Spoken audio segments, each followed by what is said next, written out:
Hello friends, I am Khushi and today we are going to discuss about Memorandum of Association. We will be covering few topics: Memorandum of Association, purpose of Memorandum of Association and clauses of Memorandum of Association. So firstly, Memorandum of Association, एक company artificial person होती है तो वो अपनी powers उसके memorandum of association से derive करती है। कंपनी के दो चार्टर डॉक्यूमेंट्स होते हैं, एमओए एंड एओए। एमओए के अंदर से वो अपनी पावर्स डिराइव करती है क्योंकि एमओए के अंदर वो सारी बातें लिखी हुई होती है जो एक कंपनी कर सकती है। तो जैसे हम हमारी पावर्स, जैसे हम सिटीज़न हैं, हम हमारी पावर्स कॉन्स्टिट्यूशन ऑफ इंडिया से डिराइव करते हैं। लाइक कॉन्स्टिट्यूशन ऑफ इंडिया में जो भी कुछ लिखा हुआ है वो करने की पावर हमारे पास है। वैसे ही जो कंपनी होती है वो अपनी पावर्स एमओए से डिराइव करती है। एमओए के अंदर जो भी कुछ लिखा हुआ है वो सारे काम कर सकती है। इसलिए नेक्स्ट पॉइंट में ये भी बोल रहे हैं कि MOA is the charter of the company या फिर constitution of the company. It contains objectives and purposes of the company. MOA के अंदर कंपनी के जो भी ऑब्जेक्टिव्स हैं, जो वो करना चाह रही है वो, और उसके जो भी पर्पसेस हैं वो सारे बताए हुए होते हैं। कंपनी उसके बाहर जाके, अपने एमओए के बाहर जाके कोई भी काम नहीं कर सकती। जो उसकी एमओए के अंदर नहीं लिखा वो काम कंपनी नहीं कर सकती। पर्पस ऑफ एमओए, एमओए जो होता है वो दो मेन पर्पस सर्व करता है। पहला तो जो पर्सन्स कंपनी के साथ डील करने जा रहे हैं उन्हें ये पता चल जाता है कि कंपनी कोई काम जो करने जा रही है क्या वो उस काम को करने के लिए ऑथराइज है भी या नहीं। सेकेंडली, जो इन्वेस्टर्स होते हैं जो अपना पैसा कंपनी के अंदर लगा रहे हैं उन्हें ये पता लग जाता है कंपनी का एमओए देख के कि कंपनी जिस काम के लिए पैसे ले रही है वो फर्दर वो कहाँ उस पैसे को यूज़ करने वाली है। उनसे जो पैसा लिया जा रहा है उसका यूटिलाइजेशन कहाँ पे होगा, किस चीज़ के लिए उनके पैसे को लिया जा रहा है। Section 4 clause 6 of the act provide करता है कि एमओए हर कंपनी का फॉर्म्स के अंदर होना चाहिए। जैसे हर एक कंपनी के लिए अलग फॉर्म बनाया गया है। फॉर्म जो है ना, उनकी टेबल्स बनाई हुई है, जैसे टेबल ए, बी, सी, डी और ई। इसके अंदर ना फॉर्म्स हैं अलग अलग कंपनी के अकॉर्डिंग। जो भी आपकी कंपनी है उसके अकॉर्डिंग वो सारा एमओए वहाँ पे बनता है। अभी आगे देख लेते हैं। जैसे यहाँ पे टेबल्स दी हुई है और उसकी एप्लीकेबिलिटी, मतलब जैसे फॉर्म इन टेबल ए के अंदर जो फॉर्म होगा ना फिल, वो वाली कंपनीज बनाएंगी जो कंपनीज लिमिटेड बाय शेयर्स है। जो companies limited by guarantee and not having share capital है वो टेबल बी के अंदर जो फॉर्म होगा वो फिल करेंगी। And companies limited by guarantee having share capital वाली जो कंपनीज हैं वो टेबल सी के अंदर जो फॉर्म है वो वाला फॉर्म फिल करेंगी। And unlimited companies not having share capital वो वाला फॉर्म फिल करेंगी जो टेबल डी के अंदर है। And unlimited companies having share capital वो वाला फॉर्म फिल करेंगी जो टेबल ई के अंदर है। Clauses of MOA, the first one is name clause, object clause, registered clause, registered office clause आना चाहिए ना यहाँ पर शायद, एक second.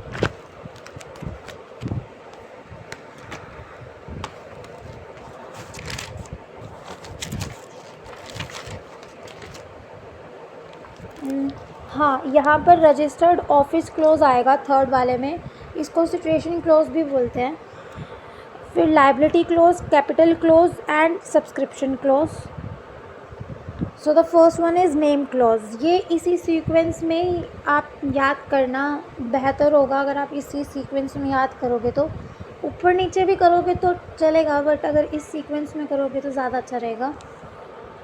It contains name of the company, ये कंपनी का नाम बताती है, मतलब इससे हमें पता लगता है कि कंपनी का नाम क्या है, वो वहाँ पे लिखा हुआ होता है। सेक्शन 12 ऑफ कंपनीज एक्ट 2013 ये बोलता है कि कंपनी का जो नाम है वो प्रिंट होना चाहिए और डिस्प्ले हुआ होना चाहिए, मतलब लगा हुआ होना चाहिए, दिखना चाहिए। कंपनी का जो भी ऑफिस है ना, जितने भी उसके ऑफिस हैं, उस हर ऑफिस के बाहर उसका कंपनी का नाम जो है वो डिस्प्ले होना चाहिए और प्रिंटेड होना चाहिए, ठीक है। या फिर कंपनी जहाँ भी बिज़नेस अपना कैरी कर रही है वहाँ पे कौन सी लैंग्वेज में, इंग्लिश और लोकल लैंग्वेज में। लोकल मतलब अगर जैसे मुंबई की कोई कंपनी है तो महाराष्ट्र उसकी लोकल लैंग्वेज हो गई, तो ऐसे एक इंग्लिश में और एक लोकल लैंग्वेज में। Third, must be engraved in the common seal. अगर कंपनी की कॉमन सील है, वैसे तो 2015 में जो अमेंडमेंट आई थी उसमें ये था कि कॉमन सील रखना कोई ज़रूरी नहीं है, कंपल्सरी नहीं है, अब कंपल्शन नहीं है, बट अगर कॉमन सील है तो वो एनग्रेव्ड होना चाहिए कंपनी का नाम कॉमन सील में। अगर कंपनी अपना नाम चेंज करती है तो उसका जो फॉर्मर नेम है, फॉर्मर नेम मतलब जैसे पहले कंपनी का नाम था ABC, अब उसने रख लिया XYZ, तो उसका फॉर्मर नेम क्या था, ABC पुराना नाम, वो 2 साल तक उसी नाम से अपना बिज़नेस कैरी करेगी, क्योंकि सबको पता थोड़ा चल जाएगा एकदम से कि कंपनी का ये नाम है। तो कंपनी बेशक अपना नाम चाहे चेंज कर ले, बट 2 साल तक ना उसको अपने नए नाम के साथ अपना पुराना नाम भी लिखना पड़ेगा, ताकि लोगों को पता चले कि हाँ ये इसका पुराना नाम है और ये इसका नया नाम है। फिर 2 साल बाद सब लोग जान जाएंगे कि उनका वो न्यू नेम है, उसके बाद फिर वो अपना फॉर्मर नेम हटा सकती है। Next point is in case of OPC जो कंपनी होती है 1% कंपनी, उसके अंदर जो कंपनी का नाम होगा उसके नीचे वो ब्रैकेट में लिखा रहना चाहिए 1% कंपनी, नाम के नीचे। जैसे ABC है उसके नीचे लिखा रहेगा 1% कंपनी ब्रैकेट में। Name shall not be undesirable मतलब सेंट्रल गवर्नमेंट ने ना कुछ चीज़ें बताई हुई हैं जो एक नाम को अनडिज़ायरेबल बनाती है। जैसे फॉर एग्ज़ाम्पल अगर कोई आपका नाम है किसी दूसरी कंपनी के नाम से मिलता जुलता है तो लाइकनेस आ गई, वहाँ पे सिमिलैरिटी आ गई, तो वो अनडिज़ायरेबल होता है। ऐसे बहुत सारी चीज़ें हैं जो सेंट्रल गवर्नमेंट ने बताई हुई है कि अगर ऐसा ऐसा होता है तो आपका जो नाम है वो अनडिज़ायरेबल कहलाएगा, तो वो कंपनी का नाम जो है वो अनडिज़ायरेबल नहीं होना चाहिए। और ROC की ये ड्यूटी होती है कि एक नाम अलॉट करने से पहले, कंपनी को कोई भी नाम अलॉट करने से पहले वो इंक्वायरी करेगा कि कंपनी का जो नाम है वो मिसलीडिंग ना हो, मतलब वो ऐसा ना हो जो लोगों को मिसलीड करे। आइडेंटिकल और closely name already exist, company का जो भी नाम रखा जा रहा है वो किसी दूसरी कंपनी के नाम से क्लोजली रिलेट करता है, मतलब उसके आसपास के जैसे नाम है या फिर दिखने में उसी का ही जैसा ही है, थोड़ा बहुत फ़र्क है, उसी के जैसा से ही है उसका नाम, ठीक है। तो कंपनी को अपना नाम चेंज करना पड़ेगा। कैसे करेगी company change? Ordinary resolution pass करके और सेंट्रल गवर्नमेंट से अप्रूवल ले लेगी फिर कि हाँ मैंने अपना नाम चेंज कर लिया, और फिर सेंट्रल गवर्नमेंट उसको अप्रूव करके देगी रिटन में वो। तो 2 चीज़ लगेंगी, ऑर्डिनरी रेजोल्यूशन और अप्रूवल सेंट्रल गवर्नमेंट का, उससे उस कंपनी का नाम चेंज हो जाएगा। सेंट्रल गवर्नमेंट जो है वो ऑथराइज्ड है कंपनी के नाम में चेंजेस लाने के लिए, ठीक है। वो बोल सकती है किसी भी कंपनी को कि आपका नेम आप चेंज करो, ऑथराइज है सेंट्रल गवर्नमेंट इस काम के लिए।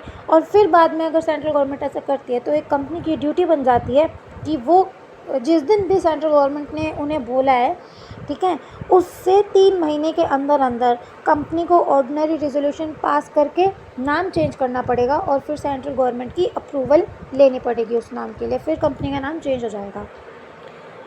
अगर किसी कंपनी का नाम ट्रेडमार्क से आइडेंटिकल है, जैसे फॉर एग्ज़ाम्पल वो होता है ना, जैसे कुछ हम जब टीवी में ऐड सुनते हैं कि जैसे कोई भी मतलब ब्रांड है, कुछ भी है, तो वो अपना ना एक ट्रेडमार्क होती है, जैसे उनकी कोई सिग्नेचर लाइन होती है, ठीक है।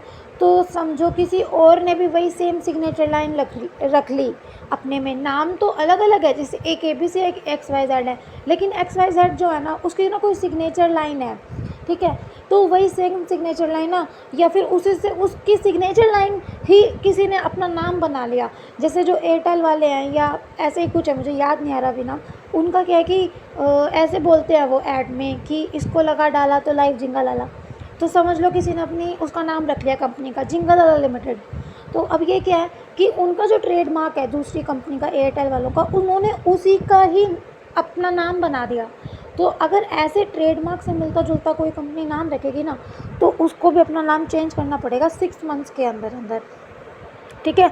अब याद रखना, अगर सेंट्रल गवर्नमेंट बोलती है कि अपना नाम चेंज कर लो तो 3 महीने के अंदर नाम चेंज करना है, और अगर ट्रेडमार्क से मिलता जुलता नाम है तो वो आपको 6 महीने के अंदर नाम चेंज करना होगा। ठीक है, इसके अंदर आपको टाइम पीरियड ज़्यादा मिलता है। और मेयर सिमिलैरिटी अगर है तो उसको हम ये नहीं कहेंगे कि नाम जो है वो अनडिज़ायरेबल, मतलब थोड़ी बहुत सिमिलैरिटी है किसी और कंपनी के नाम से तो हम ये नहीं कहेंगे कि आपका नाम अनडिज़ायरेबल है, पूरा का पूरा ही सेम है तो अलग बात है। और नाम ऐसा होना चाहिए जो कन्फ्यूजन ना क्रिएट कर रहा हो। ठीक है, ऐसा नहीं होना चाहिए नाम जिसको देख के ना हमें कन्फ्यूजन आ रही हो। कन्फ्यूजन कब आएगी? जब दो कंपनी के नाम मिलते जुलते होंगे, भाई सेम ही बात है कि सिमिलैरिटी को नहीं होनी चाहिए बस। तो अगर कन्फ्यूजन आ रही है ना तो हम ये कहेंगे कि हाँ नाम अनडिज़ायरेबल है, गलत है नाम। So the next is situation और रजिस्टर्ड ऑफिस क्लोज। ये जो क्लोज होता है ये बताता है कि कंपनी का ना ऑफिस कहाँ पे है, कंपनी का ऑफिस कहाँ पे है, कौन से स्टेट में है, ये बताता है। रजिस्टर्ड ऑफिस का मतलब होता है कंपनी का ऑफिस। ठीक है, और एमओए जो है वो इस क्लोज के अंदर ये बताता है कि कौन से स्टेट के अंदर कंपनी का ऑफिस सिचुएटेड है। जो भी सारी कम्युनिकेशंस आरओसी करता है, रजिस्ट्रार ऑफ कंपनीज, जो भी करता है वो रजिस्ट्रार कम्युनिकेशन कंपनी के साथ, वो उसके ऑफिस में ही करता है। मतलब कोई भी लेटर वगैरह कुछ भी नोटिस भेजना है तो वो कंपनी के ऑफिस में ही भेजता है। तो इसलिए एमओए के अंदर कंपनी को अपना ऑफिस बताना होता है। इनकॉर्पोरेशन के 30 डेज़ के अंदर अंदर आपको अपना रजिस्टर्ड ऑफिस बताना होगा। जैसे कुछ कंपनीज़ होती हैं जो वैसे तो इनकॉर्पोरेट होते वक्त सबका रजिस्टर्ड ऑफिस होता ही है, लेकिन अगर कुछ ऐसी कंपनीज़ है जो इनकॉर्पोरेट हो रही है बट उनका भी रजिस्टर्ड ऑफिस वो कहाँ लेना चाह रहे हैं ये फाइनल नहीं हो रहा, तो 30 डेज़ के अंदर अंदर आपको ना बताना होगा। अब रजिस्टर्ड ऑफिस के लिए भी ना वेरिफिकेशन होती है। ठीक है, ये देखते हैं ना आरओसी की कोई कंपनी फ्रॉड तो नहीं है, उसका रजिस्टर्ड ऑफिस है भी या नहीं। तो वेरिफिकेशन क्यों करती है आरओसी? वो ये जानना चाहते हैं कि जो कंपनी ने फॉर्म नंबर INC 32 के अंदर अपना रजिस्टर्ड ऑफिस बताया है कि जैसे मेरा रजिस्टर्ड ऑफिस दिल्ली में है, तो क्या सच्ची में जहाँ पे दिल्ली में उसने बोला वहाँ है भी या नहीं है, यूँ ही बोलने के लिए लिख दिया। सेकंड पॉइंट, 30 डेज़ के अंदर अंदर जब आपका इनकॉर्पोरेशन हो जाएगा तो 30 डेज़ के अंदर अंदर आपको बताना पड़ेगा कि आपका रजिस्टर्ड ऑफिस कहाँ है। Third point, INC 22 plus title deed, lease deed. अच्छा, ये सारे ना डॉक्यूमेंट्स लगेंगे। एक तो आपको फॉर्म भरना होगा इनकॉर्पोरेशन फॉर्म नंबर 22, उसके साथ में ना टाइटल डीड लगेगी या फिर लीज डीड। मतलब या तो आपका खुद का घर है तो उसकी कोई टाइटल डीड होगी, या फिर आपने कोई लीज पे आपकी जो रजिस्टर्ड ऑफिस आपने लिया हुआ है तो उसकी कोई लीज डीड होगी, आपने अपने ओनर के साथ कोई डीड बनाई होगी कि हाँ मैं अपना इनको ये फ्लैट दे रहा हूँ, इनका एज अ रजिस्टर्ड ऑफिस ये यहाँ पे काम करेंगे। ये जो भी है कंपनी ये इसको अपना रजिस्टर्ड ऑफिस मान रही है, और जो भी उसका ऑनर है, जो जगह का ऑनर है, वो कोई टाइटल डीड, उसने कोई लीज डीड बनाई होगी तो वो डीड होनी चाहिए 30 दिन 30 दिन से ज़्यादा पुरानी नहीं होनी चाहिए। मतलब जैसे आपने आज कोई लीज डीड बनाई है किसी ओनर के साथ तो 30 दिन तक आप उसको वेरिफिकेशन में लेके आ सकते हो। ठीक है, 30 दिन पुरानी अगर है तो वो नहीं चलेगी। और आपको लीज डीड की नोटराइज्ड कॉपी भी होनी चाहिए, ऑथराइजेशन भी होना चाहिए, ऑनर ने लिखा हुआ होना चाहिए एक पेज के ऊपर या कहीं पे भी कि हाँ मैं अपना ये फ्लैट दे रहा हूँ और ये लोग इस जगह को as a registered office use कर रहे हैं, ये ऑथराइजेशन होना चाहिए। प्लस जो यूटिलिटी बिल्स होते हैं जैसे इलेक्ट्रिसिटी बिल हो गया या टेलीफोन बिल हो गया, ये यूटिलिटी बिल्स होती हैं। ठीक है, तो 2 महीने से ज़्यादा पुरानी नहीं होनी चाहिए ये बिल्स, वो आपको वहाँ पे ना अटैच करनी पड़ेगी फॉर्म नंबर INC 22 के साथ। तो लीज डीड 30 दिन पुराने नहीं होने चाहिए और यूटिलिटी बिल्स 2 महीने से ज़्यादा पुराने नहीं होने चाहिए। फोर्थ है वेरिफिकेशन नॉट डन। अगर वेरिफिकेशन नहीं होता है आपका, ये मैंने गलती से यहाँ पे वेटिफिकेशन लिख दिया है, वेरिफिकेशन आएगा। वेरिफिकेशन नहीं होता है अगर आपका 180 डेज़ के अंदर अंदर, तो ROC आप पे पेनल्टी भी इम्पोज कर सकती है। Next object close. ये ऑब्जेक्ट क्लोज जो होता है ये इसका थर्ड ऑब्जेक्ट है और ये थर्ड क्लोज है और ये सबसे इम्पॉर्टेंट क्लोज होता है क्योंकि इसी के अंदर कंपनी के सारे ऑब्जेक्ट्स डिफाइन किए गए होते हैं, सारी पावर्स बताई गई होती है कि कंपनी ये काम कर सकती है, ये काम नहीं कर सकती। तो ये बहुत इंपॉर्टेंट क्लोज होता है। कंपनी अपने पावर्स इस क्लोज से डिराइव करती है और ये कंपनी के ऑब्जेक्टिव्स के बारे में बताता है। और उस ऑब्जेक्टिव को पूरा करने के लिए अगर आप कोई अदर कोई आप एक्टिविटी भी परफॉर्म करते हो तो वो भी आपके ऑब्जेक्टिव में ही आएगा। जैसे फॉर एग्जांपल मेरी कोई एकेडमी है तो मैंने अपने MOA में तो ये लिखा कि हाँ मेरी एकेडमी है, ठीक है, टीचिंग, और उस टीचिंग को लाइक मैं पढ़ा रही हूँ, ठीक है, और मुझे अब बच्चे चाहिए, ठीक है, टीच करने के लिए। तो मैंने अपने उस एजुकेशन वाले ऑब्जेक्टिव को फुलफ़िल करने के लिए एडवर्टाइजमेंट करवा दी, ठीक है। तो मैंने वो जो काम करवाया एडवर्टाइजिंग का, वो करवाया तो मैंने मेरे मेन ऑब्जेक्टिव को ही फुलफ़िल करने के लिए है ना। तो अगर मैंने मेरे मेन ऑब्जेक्टिव को फुलफ़िल करने के लिए कोई अदर ऑब्जेक्टिव परफॉर्म कर दिया तो वो भी मेरा ऑब्जेक्टिव ही कहलाएगा। लायबिलिटी क्लॉज ये बताता है कि जो कंपनी की मेंबर्स की लायबिलिटी के बारे में ये बताता है, ठीक है, कि लिमिटेड बाय शेयर्स है, लिमिटेड बाय गारंटी है या फिर अनलिमिटेड है। कंपनी अगर लिमिटेड बाय शेयर्स है तो जो कंपनी वाले जो हैं वो शेयर होल्डर को तब तक पैसे के लिए कॉल नहीं कर सकते जितना शेयर होल्डर ने शेयर खरीद रखे हैं ना, वो उनको वहीं तक ही उनको कॉल कर सकते हैं कि आप अपना जो भी पैसा है वो पूरा पे कर दो। उसके आगे वो उसको कॉल नहीं कर सकते, ठीक है। मतलब जितना भी अनपेड अमाउंट होगा ना, वो उसको उसी के लिए ही कॉल कर सकते हैं, उससे ज़्यादा के लिए कॉल नहीं कर सकते, ठीक है। और अगर फुली पेड अप शेयर्स हैं तो फिर लायबिलिटी नहीं है, क्योंकि उसमें क्या है, फुली पेड अप है ना, वो तो आपने फुली पेड अप शेयर्स लिए हैं, ठीक है, उसमें तो कोई फिर लायबिलिटी बचती ही नहीं। और अगर गारंटी कंपनी है तो उसके अंदर तो कोई शेयर्स वाली लायबिलिटी होती नहीं, उसके अंदर तो गारंटी होती है। और गारंटी के अंदर हम ये बोलते हैं कि जब भी वाइंडिंग अप होगा तो जो भी हमारी गारंटी है हम वो उस वक्त पे करेंगे, ठीक है। तो गारंटी कंपनी के अंदर क्या होता है, मेंबर्स की जो लायबिलिटी है वो कब अराइज होती है, वाइंडिंग अप के समय पे अराइज होती है। अनलिमिटेड कंपनी, जो अनलिमिटेड कंपनी होती है, the clause shall specified that the liability of the member is unlimited, ठीक है। अनलिमिटेड वाली जो कंपनी अगर वो MOA बनाती है तो उसको अपने MOA में ये लिखना पड़ेगा लायबिलिटी क्लोज के अंदर कि हमारी जो लायबिलिटी है वो अनलिमिटेड है, और वो हमारे शेयर होल्डर्स के या हमारे मेंबर्स के पर्सनल एसेट्स तक भी एक्सटेंड कर सकती है लायबिलिटी, ठीक है। जब भी कंपनी का वाइंडिंग अप हो रहा होगा ना, तो कोई भी जो थर्ड पार्टी है वो डायरेक्टली जाके मेंबर से पैसा नहीं मांग सकती अनलिमिटेड कंपनी के केस में। जो लिक्विडेटर होगा ना, सिर्फ वही मेंबर्स को बोलेगा कि हाँ आप अपनी जो भी आपके, हाँ मतलब वो उनसे बोल सकते हैं कि आप इतना दे दो, आप इतना पे करो, इतना करो, ये डेट चुकाना है, ये करना है, ऐसे करना है। Third party directly share holder से बात नहीं कर सकती, सिर्फ लिक्विडेटर ही बात करेगा, वही क्लेम करेगा पैसे। So the next is capital clause. It contains about the authorized capital of the company and its division into number of shares is mentioned in capital clause.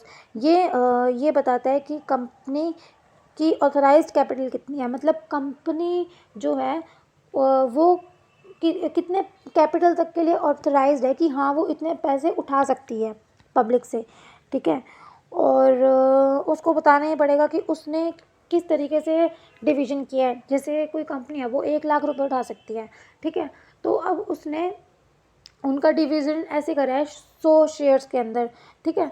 तो उसको ना वो वहाँ पे सब बताना पड़ेगा कि मैं इतने पैसे उठा रही हूँ और मैंने इस अपनी अमाउंट को इतने शेयर्स के अंदर डिवाइड किया है, ठीक है। जैसे मैं 10 रुपये उठा रही हूँ और एक शेयर की कीमत है 1 रुपये, तो मतलब 10 × 1 टोटल मैं 10 रुपीज़ ले रही हूँ। तो वहाँ पे सब ऐसे बताना होता है क्लोज के अंदर, कैपिटल क्लोज के अंदर, ठीक है। और अगर कोई भी जो कंपनी है वो उसके जो कैपिटल है ना वो 2 हिस्सों में डिवाइड होती है, इक्विटी भी है उनके पास, प्रेफरेंस भी है। तो वो उनको फिर बताना पड़ेगा कि भाई 10 रुपये मैं उठा रही हूँ, 5 मेरी इक्विटी है और 5 मेरी प्रेफरेंस है। तो उनको वहाँ पे सब एग्जैक्टली लिखना होता है। Subscription clause, in this clause person subscribing to the memorandum declares, इस क्लॉज के अंदर जो भी पर्सन है जो MOA को सब्सक्राइब कर रहे हैं, मेमोरेंडम को सब्सक्राइब कर रहे हैं, वो बेसिकली अपनी डिज़ायर जता रहे हैं, अपनी एक इच्छा जता रहे हैं, अपनी बात जता रहे हैं कि हाँ हम रेडी हैं सब मिलके एक कंपनी फॉर्म करने के लिए, और हम एग्री करते हैं कि जितने भी शेयर्स हमने हमारे नाम के अपोजिट में लिखवाए हैं वो हम लेंगे, ठीक है। साइंड बाय ईच मेंबर, जो MOA होगा वो साइंड होना चाहिए, हर एक मेंबर उसको साइन करेगा, ठीक है। किसके सामने साइन करेगा, एक विटनेस होगा जिसके सामने सब मेंबर्स साइन करेंगे। वो जो विटनेस होगा वो उनके सिग्नेचर्स को अटेस्ट करेगा। अटेस्ट करने के बाद जो पर्सन अटेस्ट करेगा, जो विटनेस होगा, वो अपना नाम, ऑक्यूपेशन, एड्रेस, ठीक है, और वो सारी वेरीफाइड आइडेंटिटी, ओके, जो भी पर्सन होगा ना, ठीक है, वो उन साइंस को अटेस्ट करेगा। और शेयर होल्डर्स का जो भी नाम, शेयर होल्डर्स का ऑक्यूपेशन, उनका एड्रेस, उनका स्टेट वगैरह वहाँ पे सब वहाँ पे लिखा हुआ होगा। और जो भी विटनेस होगा वो उन सब चीज़ों को वेरीफाई करेगा और सारे सब्सक्राइबर्स की आइडेंटिटी को भी वेरीफाई करेगा, ठीक है। हर एक सब्सक्राइबर के पास एटलीस्ट एक शेयर तो होना ही होना चाहिए, एटलीस्ट एक शेयर, ठीक है, जब तो वो शेयर होल्डर या मेंबर कहलाएगा। If the subscriber is illiterate, अगर कोई भी सब्सक्राइबर है वो इलिटरेट है, ठीक है, तो वो क्या करेगा, जो भी उसका नाम होगा ना, वो वहाँ पे थंब इम्प्रेशन, अब साइन तो वो कर नहीं सकता, ठीक है, तो वो क्या करेगा, थंब इम्प्रेशन लगा देगा उसके नाम के नीचे, मतलब ऊपर उसका नाम लिखा हुआ है, नीचे वो ना थंब इम्प्रेशन लगा देगा। जो अगर कोई कंपनी है सब्सक्राइबर, मान लो कोई कंपनी है जिसने शेयर्स लिए हैं, तो वो क्या करेगी, जो वो खुद तो जा नहीं सकती अब साइन करने के लिए, तो वो क्या करेगी, कोई भी एम्प्लॉय है या फिर किसी भी उसने ऑफिसर को ऑथराइज़ किया हो, जैसे कोई कंपनी सेक्रेटरी है, कोई डायरेक्टर है या कोई की मैनेजरियल पर्सन है, ठीक है, तो कोई भी एम्प्लॉय या फिर ऑफिसर जो भी ऑथराइज्ड हो बोर्ड रेजोल्यूशन के थ्रू, वो जाके वहाँ पे साइन करके आ सकता है। और अगर कोई एलएलपी है सब्सक्राइबर, तो कोई भी उनका एलएलपी का कोई भी पार्टनर जो भी ऑथराइज्ड है वो साइन करके आ सकता है, ठीक है।